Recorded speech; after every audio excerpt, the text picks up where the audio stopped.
So here we have the mini hatchback on a 64 plate. I'm going to start off by showing you around the outside of the car, and then we'll hop in and run through some controls on the inside of it from there. From the outside you can see it's a 3-door vehicle with alloy wheels. We're going to start off inside the boot area of the car first of all. As we approach the back of the car, you can see we have reversing sensors. Plenty of boot space. You can increase this space further by folding down either or both of the 60/40 split folding rear seats.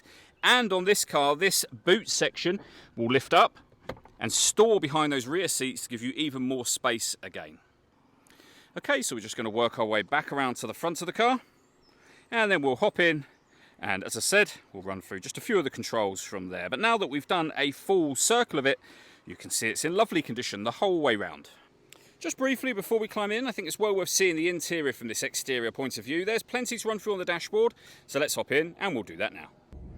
Okay, now that we're inside the car, we're going to start with the dials. On the left-hand side, first of all, we have the rev counter. We have the speedometer in the centre and the fuel gauge over on the right-hand side. Within the speedometer, you can change information displayed there. So, for example, you can see the total miles of the car. They're 53,694. You can also then cycle through to, if you wish to, a digital readout for the speedometer, which, as you can see, will take over that whole section. If we back out to the steering wheel, on the left-hand side, we have cruise control and speed limiter. On the right-hand side, stereo and phone controls. Over into the centre next, we have the main screen for the car. So many things you can access up here, including your satellite navigation. Really nice, clear colour display, as you can see.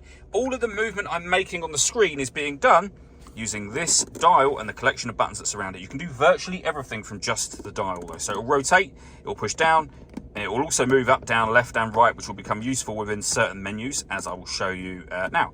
So for example, radio. Push the dial down, we're now in the radio menu. You can see AM, FM and DAB radio. Anytime there's an arrow here, it means you can jog the dial over to the right to access that menu, and then back to the left.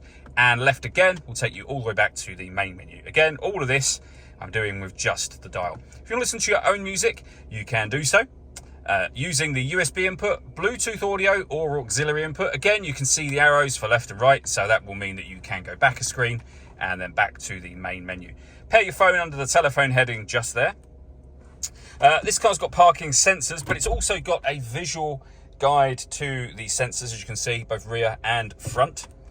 Below that, we have our dual zone climate control. You can adjust the passenger temperature, driver temperature, and then you can increase and decrease the fan speed. You can determine where you'd like the air to be distributed once it enters the car.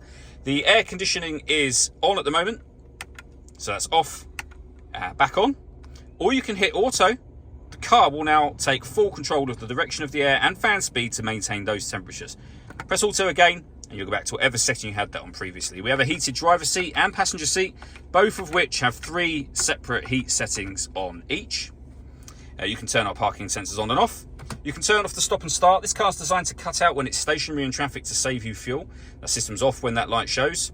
You can start and stop the engine. You can turn the traction control on and off with a 12-volt charging socket, USB and auxiliary inputs, a 6-speed manual gearbox. And then down here, you're able to, the car's in mid mode at the moment, which is its everyday driving mode. You can put it into green, mid, and sport. Whatever mode you are in, the car will tell you on here, and it will also change the colour surrounding that main speedo. The last thing I wanted to mention are the 2 sunroofs. You have sun blinds that will manually pull over each one. You can leave it like this. Obviously, it lets in a lot of extra light to the cabin area, but if you wish to, you can open this front one as a full sunroof, and that'll open over the top of that rear one, as you can see. All that leaves me to say is thank you for taking the time to watch this video. If you'd like to come and see the car in person and have a test drive, please feel free to give us a call here at 7daysonly.co.uk. We'd love to hear from you soon.